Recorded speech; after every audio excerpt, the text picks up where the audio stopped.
নবীজি বলছেন সাল্লাল্লাহু আলাইহি ওয়াসাল্লাম, একটা মৃত গাধাকে দেখে বলছেন, সাহাবীরা তোমরা কি কেউ এই গাধাটাকে 1 দিরহামের বিনিময়ে কিনবে?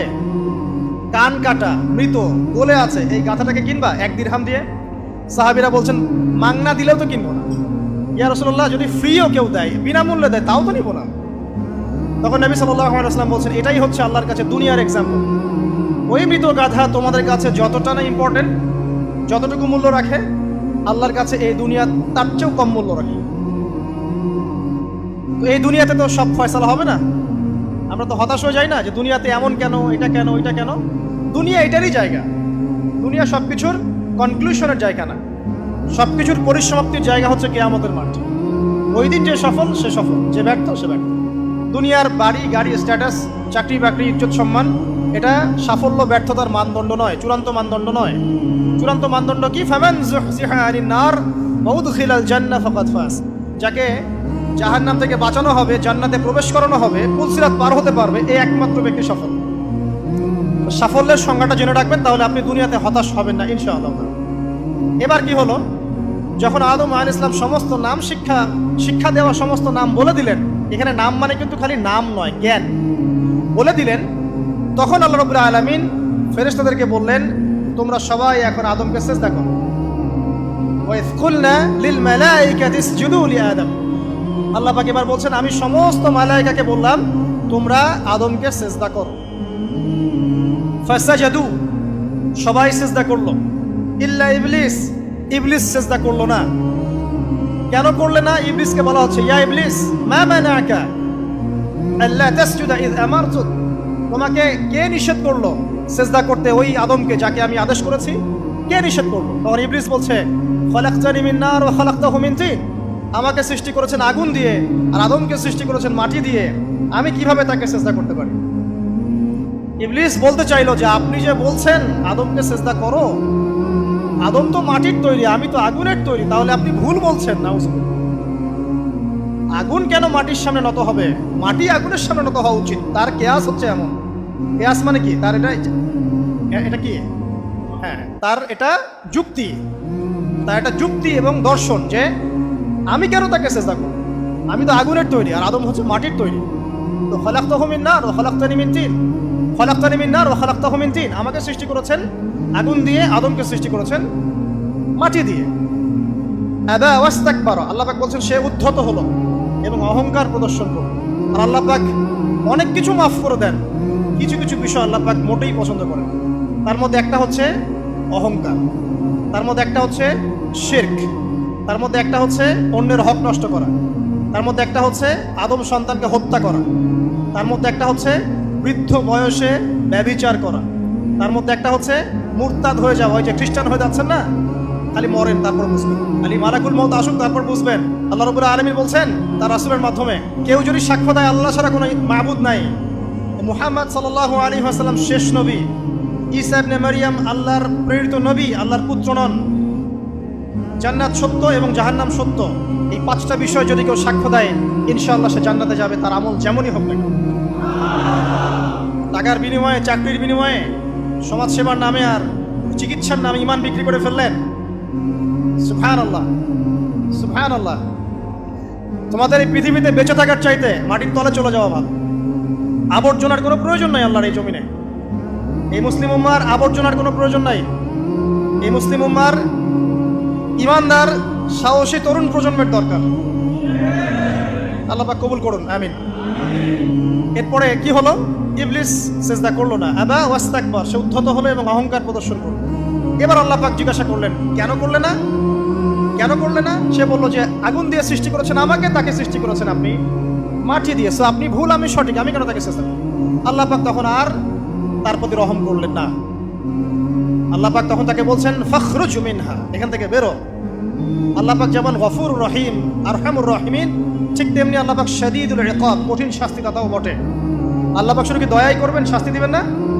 দিবেন। ফাখরুজ, অপদস্থ হয়ে, লাঞ্ছিত হয়ে এখান থেকে বের হয়ে যাও। এখানে অহংকার করার অধিকার তোমাকে দেওয়া হয় না, এখান থেকে বের হয়ে যাও। এবার ইবলিস বের হয়ে যাচ্ছে। বের হয়ে যাওয়ার সময় ইবলিস বলছে রব্বি। কি বলছে? রব্বি। দেখেন, ইবলিস আল্লাহকে বলছে রব্বি। মানে ইবলিস আস্তিক। ইবলিস কি আস্তিক? ইবলিস আল্লাহ বিশ্বাস করে। ইবলিস বলছে রব্বি, হে আমার রব, আনজিরনি ইলা ইয়াউমি ইউবআসুন, আমাকে কিয়ামত দিবস পর্যন্ত অবকাশ দেন। আমাকে তো বের করে দিচ্ছেন, ঠিক আছে, আমাকে কিয়ামত দিবস পর্যন্ত অবকাশ দেন। শব্দ চয়ন হচ্ছে রব্বি, হে আমার রব। মানে ইবলিস কিন্তু নাস্তিক না। তাহলে এখন যারা এই যে এথিজমে বিশ্বাস করছেন, আসলে এরা কেউ নাস্তিক না, এরা ইসলাম বিদ্বেষী। কখনো দেখবেন না তাদেরকে অন্য ধর্মের কোনো বিষয় নিয়ে কটু মন্তব্য করছে, প্রশ্ন উত্থাপন করছে, এমনটা খুব কমই দেখবেন। এতে যত মাথা ব্যথা ইসলাম নিয়ে। এখানে দেখেন ইবলিসের কথা বলছি, ইবলিস কিন্তু আস্তিক। ইবলিস কি বলছে? রব্বি আনজিরনি ইলা ইয়াউমি ইউবআসুন, হে আমার রব। ইবলিস জানে যে আল্লাহ তার রব। ওই যে সূরা হাশরের শেষের দিকে পড়ে দেখবেন ইবলিস বলে উকফুর, তোমরা কুফরি করো। তারপরে মানুষ যখন কুফরি করে সে বলে আমি ইন্নী আখাফুল্লাহ রাব্বাল আলামিন, আমি আল্লাহকে ভয় করি যে জগৎ সমূহের প্রতিপালক। শয়তানকে মানুষকে জিজ্ঞাসা করবে জাহান্নামীরা, তুমি আমাদেরকে পথভ্রষ্ট করেছে। শয়তান বলবে আমি কিচ্ছু করি নাই, আমি তোমাদেরকে কোনো কাজে ফোর্স করি নাই, আমি শুধু তোমাদেরকে ওয়াসওয়াসা দিয়েছি, তোমরা নিজেরাই কাজ করছো। ফালা তালুমুনি ওয়ালুমু আনফুসাকুম, সূরা ইব্রাহিম পড়ে দেখেন। শয়তান বলবে তোমরা আমাকে লানত করো না, নিজেদেরকেই লানত করো, আমি তো তোমাদেরকে বাধ্য করে কাজ করাই নাই, তোমরা নিজেরাই করেছো এই কাজ। আসুন সামনে যাই। এবার আল্লাহ পাক যখন ইবলিসকে বের করে দিলেন, সে বলছে আমাকে কিয়ামত পর্যন্ত অবকাশ দিন। কিয়ামত পর্যন্ত অবকাশ নিয়ে ইবলিস কি করবে? উত্তর, ইবলিস বলছে ফাবিমা আগওয়াইতানি, হে আল্লাহ, যে কারণে বা যে আদমের কারণে আপনি আমাকে এখান থেকে বের করে দিলেন, লাআকউদান্না লাহুম সিরাতাকাল মুস্তাকিম, আমি সে আদম সন্তানের সরল পথে ওত পেতে বসে থাকব। শয়তানের কথা কি মনে থাকবে যুবক ভাইরা? শয়তানের চ্যালেঞ্জ কি? আমি আদম সন্তানের সরল পথে ওত পেতে বসে থাকবো, মানে আমার আপনার সবার পথে সে ওত পেতে বসে আছে। এটা যদি মাথায় থাকে তাহলে জীবনে চলা সহজ হয় না? আর কি করবো?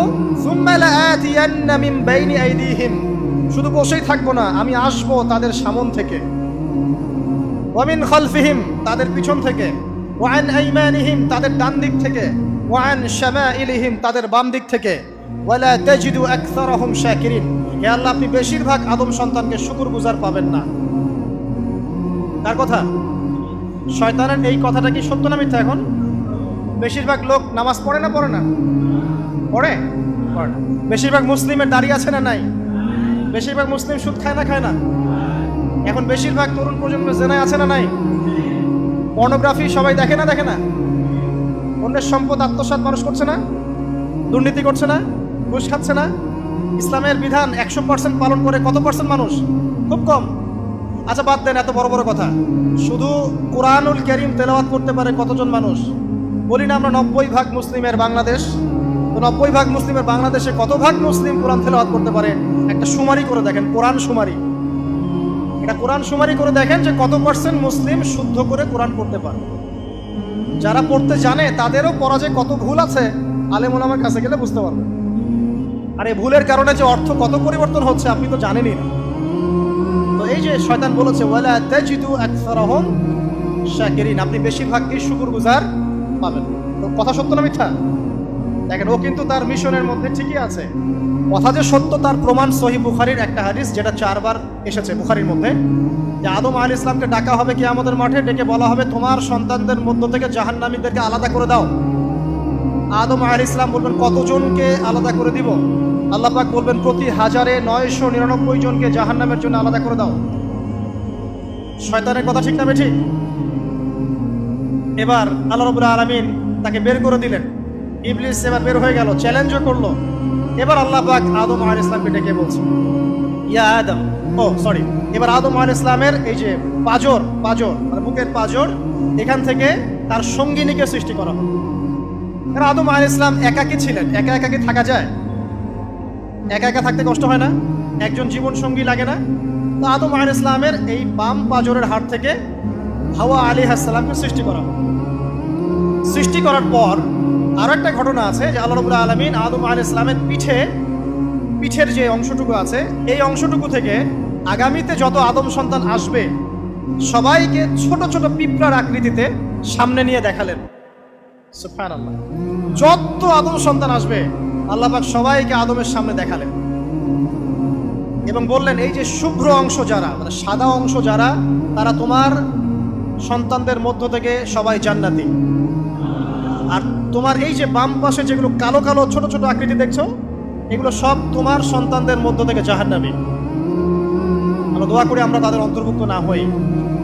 এবার আল্লাহ পাক সবাইকে বললেন, সূরা আরাফের মধ্যে আসছে 182 নম্বর আয়াতে মনে হয়, আল্লাহ পাক বলেন আলাস্তু বিরব্বিকুম, হে আদমের সন্তানরা, আমি কি তোমার রব নই? আমি কি তোমাদের রব নই?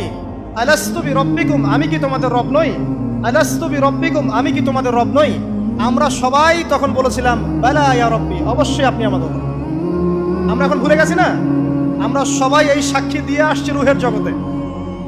আর রুহের জগৎ বলে একটা জগৎ আছে, অনেক জগৎ আছে। রুহের জগৎ একটা, দুনিয়ার জগৎ একটা, জিন জাতির জগৎ আলাদা, বারজাখ পরকালে যে কবরে রাখার পরে বারজাখের জগৎ একটা, আর দারুল করার যেটা হবে একদম জান্নাত জাহান্নাম, ওটা আরেকটা জগৎ। এই যে মহাবিশ্ব যে সম্প্রসারিত হচ্ছে, এক এক গ্যালাক্সিতে এক একটা জগৎ না, এরকম বহু জগৎ আছে। রুহের জগতে আমরা এই ওয়াদা আল্লাহর কাছে করে এসেছি। এটাকে আহদে আলাস্তু বলে। কি বলে? আহদে আলাস্তু, মানে আলাস্তু বিরব্বিকুম, আমি কি তোমাদের রব নই? আমরা বলেছিলাম হ্যাঁ আপনি আমাদের রব। একটা মজার কথা আছে এখানে, যখন আদম আলাইহিস সালাম দেখছিলেন তার সন্তানদেরকে সাদা সাদা আকৃতি ছোট ছোট, এর মধ্যে একটা সন্তানকে দেখে, একজন সন্তানকে দেখে তার প্রচন্ড ভালো লেগেছিল এবং তিনি অত্যন্ত সুদর্শন ছিলেন। তাকে দেখে তার প্রচন্ড রকম ভালো লেগেছিল। আল্লাহ পাককে তিনি জিজ্ঞাসা করলেন, হে আল্লাহ, আমার সন্তানদের মধ্যে কে, এই সুন্দর সন্তান কে? আল্লাহ পাক বললেন, সে হচ্ছে তোমার সন্তান দাউদ। কি নাম? দাউদ আলাইহিস সালাম। আর আপনাকে বলে রাখি, আদম আলাইহিস সালামের ব্যাপারে যেমন আল্লাহ পাক বলেছেন আদম আমার খলিফা, ঠিক দাউদ আলাইহিস সালাম সম্পর্কেও আল্লাহ পাক বলেছেন দাউদ আমার খলিফা। বুঝতে পারলেন? কোথায় আছে? সূরা সাদ পড়ে দেখেন। ঠিক আদম আলাইহিস সালাম সম্পর্কে আল্লাহ পাক বলেছেন না যে আমি পৃথিবীতে খলিফা পাঠাচ্ছি, ঠিক দাউদ আলাইহিস সালাম সম্পর্কেও আল্লাহ পাক বলেছেন দাউদ আমার খলিফা। ইয়া দাউদ ইন্না জাআলনাকা খলিফাতান ফিল আরদ ফাহকুম বাইনান নাসি বিল হক ওয়া লা তাত্তাবি'ল হাওয়া। আয়াতটা পড়ে দেখবেন, ওইদিকে আমি পরে আসছি। তো ওই সন্তানকে দেখে তার এত ভালো লাগলো, আল্লাহর কাছে তিনি জিজ্ঞাসা করছেন, হে আল্লাহ, আমার এই সন্তানের হায়াত কত? আল্লাহ পাক বলছেন, তোমার এই সন্তানের হায়াত হচ্ছে 60 বছর। কত বছর? 60 বছর। আর আমাদের উম্মতে মুহাম্মাদের কিন্তু গড় আয়ু এরকম 60-65, এর বেশি না গড় আয়ু। তখন আদম আলাইহিস সালাম বলেন, আল্লাহ, আমার হায়াত থেকে তাকে 40 বছর দিয়ে দাও। আমার হায়াত থেকে তাকে 40 বছর দিয়ে দাও। আল্লাহ পাক তাকে 40 বছর দিয়ে দিলেন। তাই আদম আলাইহিস সালামের 1000 বছর হায়াত হয়ে গেল 960 বছর, আর দাউদ আলাইহিস সালামের 40 বছর হায়াত হয়ে গেল 100 বছর।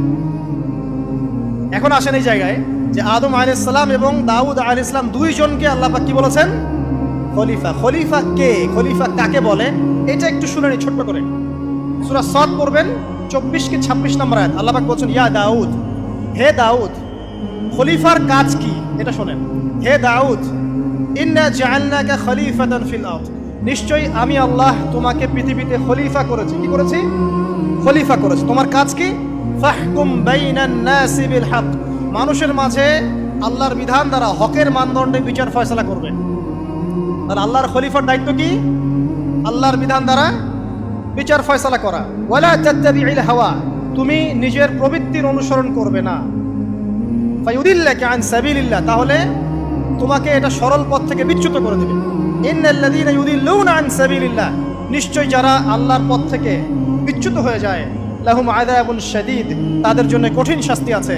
বিমা নাসু ইয়াউমাল হিসাব, এই কারণে যে তারা হিসাবের দিনটা ভুলে গেছে। এই আয়াত থেকে খলিফার ফাংশন বুঝতে পারলেন? খলিফার ফাংশন কি? আপনি যা ইচ্ছা তাই ফয়সালা করবেন, নিজের মন গড়া যা ইচ্ছা রচনা করবেন। ফাহকুম বাইনান নাসি বিল হক, মানুষের মধ্যে হকের মানদণ্ডে বিচার ফয়সালা করুন। হকটা কি জিনিস? আমার দর্শন হক, আমার ফিলোসফি হক, আমার যুক্তি, আমার বিজ্ঞান, এগুলোই হকের মানদণ্ড। হকের মানদণ্ড কি? কোথায় উত্তর আছে? কোরআনেই উত্তর আছে। কোন সূরা? সূরা কাহফ। কত নম্বর আয়াত? আয়াত নাম্বার 29। আল্লাহ পাক বলছেন, ওয়াকুলিল হাক্কু মির রাব্বিকুম, হক সেটাই যা তোমার রবের পক্ষ থেকে নাযিল। কথা কি ক্লিয়ার? হক কি জিনিস? যা তোমার রবের পক্ষ থেকে নাজিল হয়। ফামান শাআ ফালইউমিন, যার ইচ্ছা হয় সে স্বীকার করুক। ওয়ামান শাআ ফালইয়াকফুর, যার ইচ্ছা হয় সে অস্বীকার করুক। ইন্না আ'তাদনা লিযালিমিনা নারান, অস্বীকারী জালেমদের জন্য আমি আগুন প্রস্তুত করে রেখেছি। তো এখানে আপনি হকের সংজ্ঞা পেলেন এবং হকের মানদণ্ডে বিচার ফয়সালা করলে পরে খলিফা হয়। যদি আল্লাহ পাকের হকের মানদণ্ডে কেউ ফয়সালা না করে সে আল্লাহর খলিফা নয়, সে শয়তানের খলিফা। কথা কি ক্লিয়ার? আচ্ছা, এখন যদি আপনি বাধ্য হন কোনো ক্ষেত্রে সেটা আলাদা বিষয়, বাধ্য হয়েছেন সেটা আলাদা বিষয়, কিন্তু আকীদা স্পষ্ট থাকতে হবে যে আল্লাহ রাব্বুল আলামিনের বিধান চূড়ান্ত, এর উপর কোনো বিধান নাই। এখন আপনি আদম এবং দাউদ আলাইহিস সালামের মধ্যে একটা সম্পর্ক বুঝতে পারলেন। এবার আল্লাহ পাক আদম আলাইহিস সালামকে ডাকলেন, ডেকে বলছেন, আদম এবং হাওয়া, তোমরা দুজন উসকুন আনতা ওয়া যাওজুকাল জান্নাহ, এবার তুমি আর তোমার স্ত্রী হাওয়া তোমরা জান্নাতে থাকো। ফাকুলা মিনহা রাগাদান হাইথু শি'তুমা, জান্নাতের যেখান থেকে ইচ্ছা তোমরা ফল খাও বা যা ইচ্ছা তাই করো, সবকিছু উন্মুক্ত তোমাদের জন্য জান্নাতে।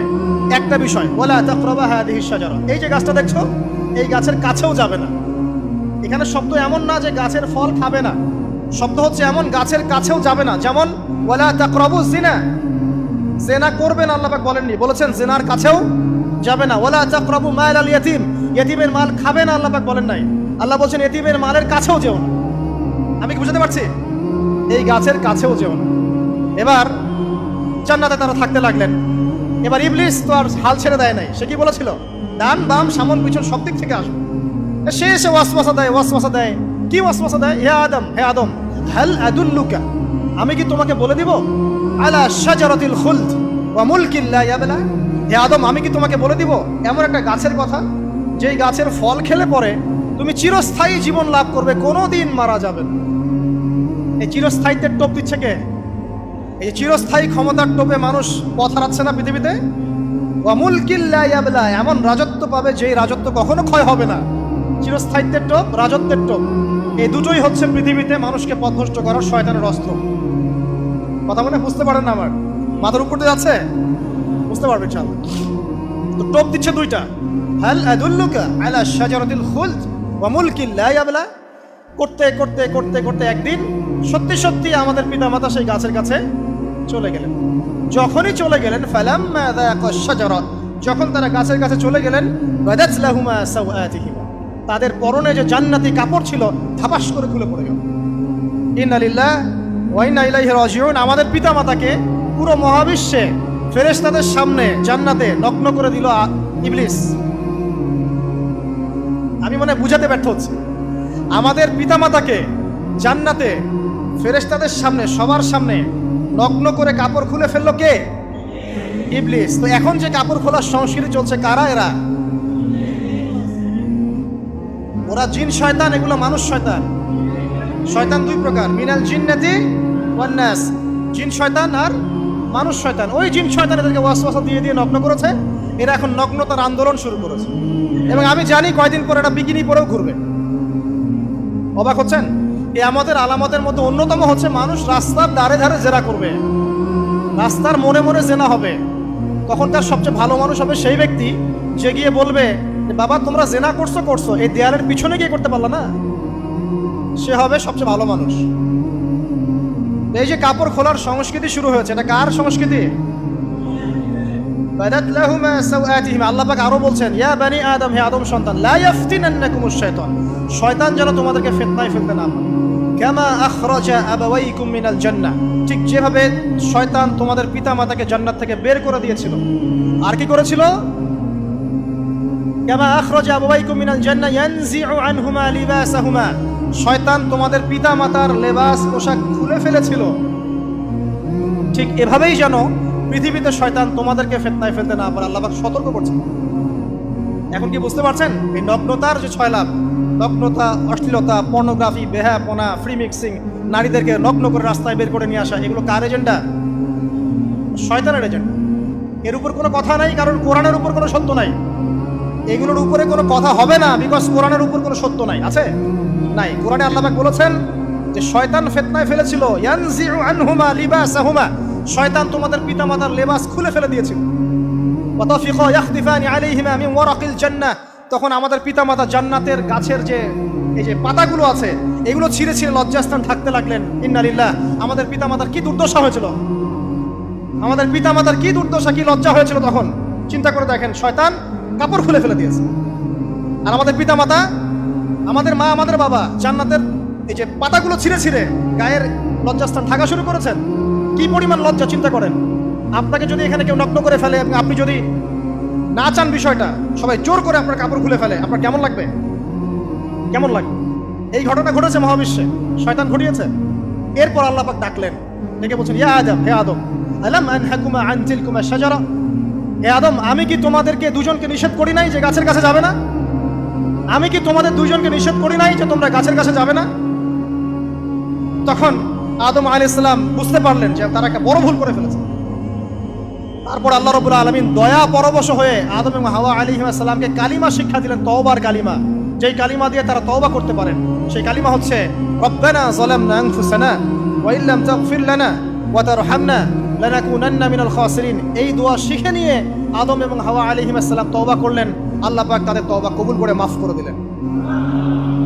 কিন্তু জান্নাতে আর থাকা হলো না। আল্লাহ পাক বলেন, কুল নাহবিতু মিনহা জামিআ, এবার তোমরা সবাই মিলে এখন পৃথিবীতে নেমে যাও। আল্লাহ মাফ করে দিলেন, কিন্তু তোমরা এখন পৃথিবীতে নেমে যাও, জান্নাতে আর থাকা হবে না। খেয়াল করে দেখেন, ইবলিসও আল্লাহর আদেশ মানে নাই। আল্লাহ বলেছেন সিজদা করো, ইবলিস কিন্তু করে নাই। আবার আমাদের পিতা আদম আলাইহিস সালামকে আল্লাহ পাক বলেছেন গাছের কাছে যেও না, তারা চলে গেছেন। দুটোই কি অবাধ্যতা নয়? তাহলে ইবলিসকে চিরস্থায়ী জাহান্নামী করা হলো, আদম সন্তানকে কেন করা হলো না? উত্তর, আদম সন্তান আদম আলাইহিস সালাম তওবা করে ফিরে এসেছে, ইবলিস আসে নাই। তাই আমাদের দ্বারা পদে পদে ভুল হবেই, তওবা করে ফিরে আসলেই গুনাহ মাফ ইনশাআল্লাহ। আর যদি ইবলিসের মতো গুনার উপর গুনাহ করতেই থাকেন আর বলেন যে আমি ঠিক কাজ করছি, তাহলে ইনশাআল্লাহ ওই যে জাহান্নাম অপেক্ষা করছে। ইবলিস থেকে আল্লাহ পাক বললেন যে তুমি এবং তোমার অনুসারী যারাই থাকবে সবাইকে দিয়ে লাআমলাআন্না জাহান্নামা মিনকুম আজমাইন, তোমাদের সবাইকে দিয়ে আমি জাহান্নাম পরিপূর্ণ করব। নাউযুবিল্লাহ। এবার সবাই পৃথিবীতে নেমে আসলো। পৃথিবীতে এসেই কি আল্লাহ পাক ছেড়ে দিলেন? না। আল্লাহ রাব্বুল আলামিন বলছেন, কুল নাহবিতু মিনহা জামিআ, তোমরা পৃথিবীতে নেমে যাও।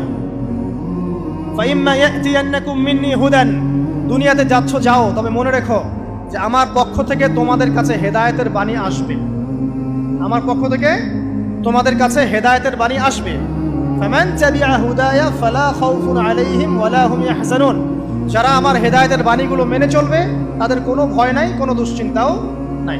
ওয়াল্লাযীনা কাফারু ওয়া কাযযাবু বিআয়াতিনা, কিন্তু যারা আমার আয়াতকে কুফরি করবে, মিথ্যা প্রতিপন্ন করবে, ফাউলাইকা আসহাবুন নার, তারা হবে জাহান্নামের অধিবাসী। হুম ফিহা খালিদুন, তারা সেখানে চিরস্থায়ী হবে। এই সহজ সরল জীবন দর্শন দিয়ে আল্লাহ পাক পৃথিবীতে পাঠিয়ে দিলেন। এবার শুরু হলো পৃথিবীতে পথ চলা। পৃথিবীতে পথ চলার ক্ষেত্রে অনেক কিছু সৃষ্টি করতে হলো, আবিষ্কার, কৃষিকাজ, এটা ওটা সবকিছু।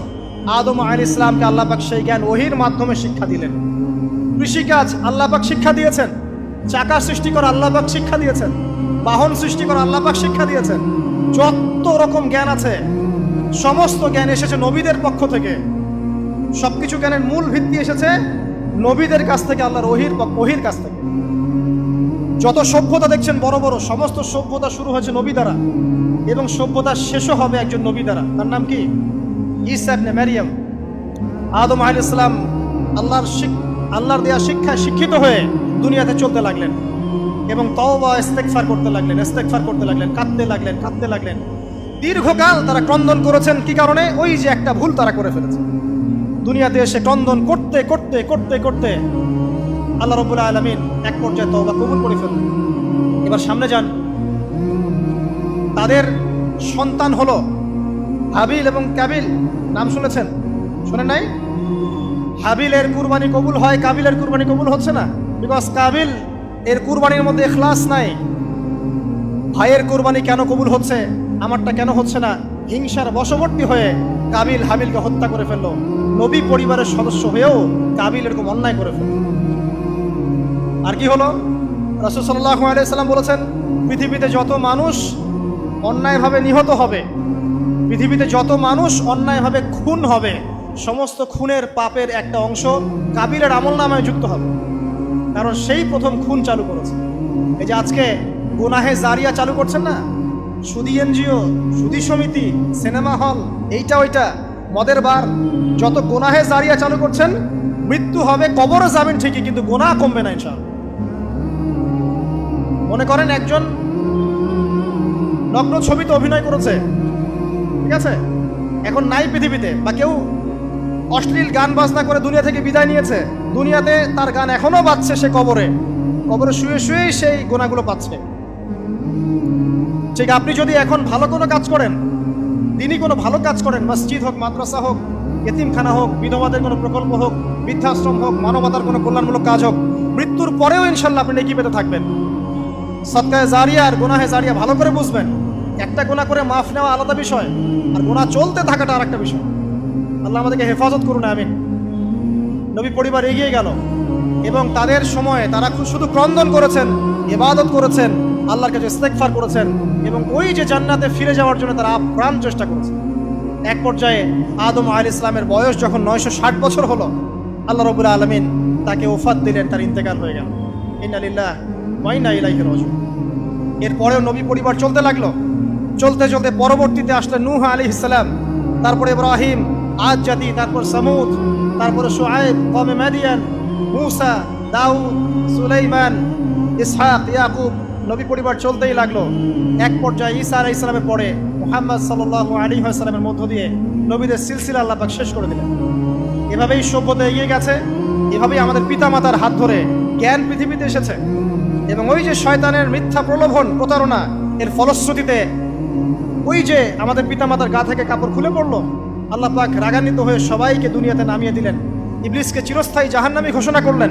কিন্তু আমাদের পিতামাতার ক্রন্দন, তওবা, ইস্তেগফার, আমলের বদৌলতে, আল্লাহর রহমতে আল্লাহ পাক পিতামাতাকে মাফ করে দিলেন।